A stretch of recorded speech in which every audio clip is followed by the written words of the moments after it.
It's Nicola here at the Disasters Emergency Committee. We've just launched our appeal for the survivors of the devastating earthquake and tsunami that recently hit the Indonesian island of Sulawesi. I'm going to have a very exciting fundraising total to announce at the end of this broadcast, but before I do that, I wanted to introduce my guest today, Mike Noyes. Mike is the Humanitarian Director at DEC member charity ActionAid. So Mike, it's a week ago now since this disaster struck Sulawesi. Can you explain what actually happened? Yeah, thanks Nicola. It's great to be here with the DEC as ActionAid. We're very committed to being part of the DEC and we're very committed to being part of this response. What happened this time last week, more or less, was that there was the second of a series of earthquakes hit in the sea just outside off the island of Sulawesi, close to the town of Donggala. That in itself was quite a strong and quite a powerful earthquake and caused a considerable amount of damage and a considerable amount of shaking of the land and this phenomenon of liquefaction that we've heard about, where the land just slipped and turned almost to water because of the way the shaking works on the ground. To compound it, and what turned a disaster into a serious disaster was the tsunami that followed. And this was, in many respects, just an accident to geography. What happened where the centre of the earthquake was, it was the end of something like a fjord, this long, narrow bay. As the shock waves from the earthquake came down, it accelerated and it ended up with a wave that, rather like a bowling ball, just came along and straight into the town of Palu at the end, causing a second and even more serious hit after the first one. Something that came so fast, so quickly, that people were just not expecting it, so people hadn't been able to take the precautions that you would hope they would do normally. Yeah, because we've heard in news reports that the tsunami warning system failed. Is that true? It seems to be true. There certainly was no tsunami warning that happened. I think it's too early to say for certain that the tsunami warning system failed. There's an element in which this was a very localised effect because of this sort of narrow bay thing and the acceleration that it did. That a more global one designed for the consequences of something like the tsunami we saw in 2004 was probably never designed to catch these local phenomena. And so, like a very unusual set of circumstances that led to this terrible. The worst tragedy. set of coincidences came together in terms of geography, in terms of the location, both of the earthquake and of the town. Yeah, and so one of the things I know we've seen, I know it's taken a while for media crews themselves to get out there, which is why we're now a week on since the disaster and we're really starting to see the full scale of the devastation in news reports.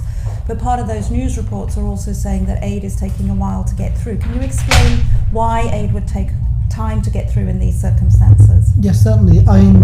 I think it's also worth noting that aid from outside has taken a while to get through, but aid started almost as soon as the earthquake and tsunami hit, because the first responders in any circumstances are local people doing what they can. The people who pull people out of rubble are the community themselves. Yes. That we don't people don't wait for external aid to come in for that.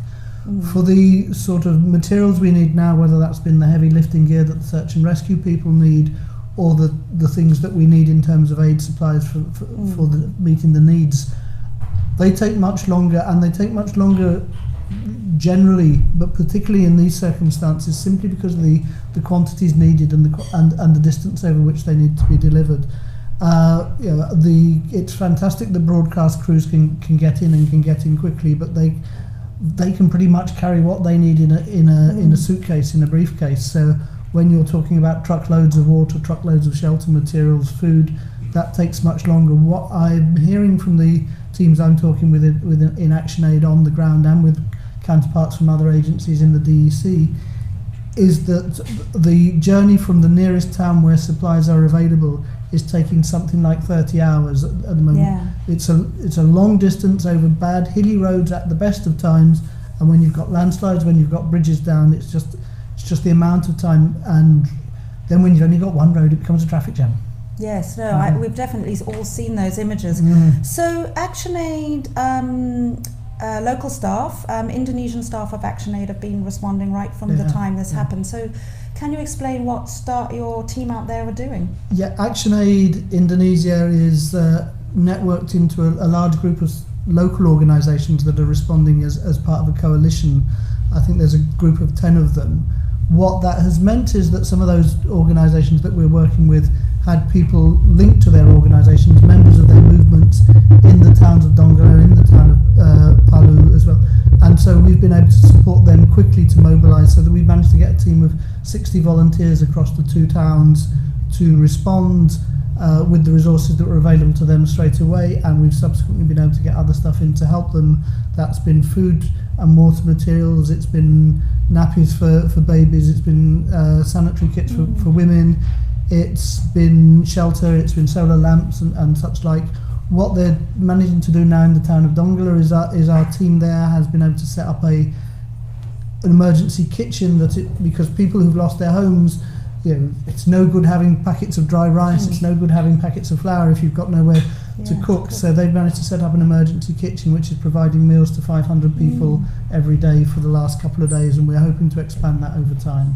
Yeah, and you've mentioned that some of the ActionAid team are volunteers and stuff, and I've just realised that of course they were affected by the disaster themselves. So Indeed. How does your team, who've actually, some of them must have been part of the disaster, how did they get themselves together to help respond?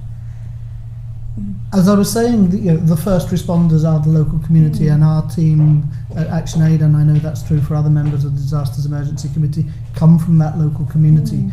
We've certainly heard stories of people who, in our team and elsewhere, who are living in a tent alongside the response that they're coordinating because they've lost their homes and they're, or I've heard of others who've had to sort of look after their family's immediate needs. That's taken them a day or two to sort out, and then they've been able to join the response. That's just incredible. It so, is. Mike, so what are the most urgent needs? If the British public were donating now, what would we be giving the money to straight away? We're still in that phase just a week after the emergency where the whole of the system has broken down, where the infrastructure has come down, where the economy is no longer functioning, there's no water, so no piped water or such. So the basic needs of survival are still what people are looking for. That's food, that's water, that's shelter materials, things like tarpaulins, tents, solar lamps, because of course, if you're shocked and traumatized, the night can be a very cold and lonely place. So it's those very basic materials of survival that people need right now, and that's what ActionAid, that's what other members of the DEC are trying to get through to them, and have started getting through to them, and we're scaling up as fast as we can. Thank you, Mike. You've painted a really, really vivid picture there. So, as Mike said, the needs are great and they're urgent. The British public, as always, you've responded absolutely brilliantly, and I'm very thrilled to announce that in the first 24 hours of our appeal, we've already raised an amazing £6 million. 2 million of that has been very generously donated through the British government's UK aid match scheme, where they match every pound you give with another pound. The needs are great though, as Mike has explained, so we need much, much, much more money. So if you can continue to donate generously at DEC.org.uk, and I'll be back tomorrow with another update. Thank you so much.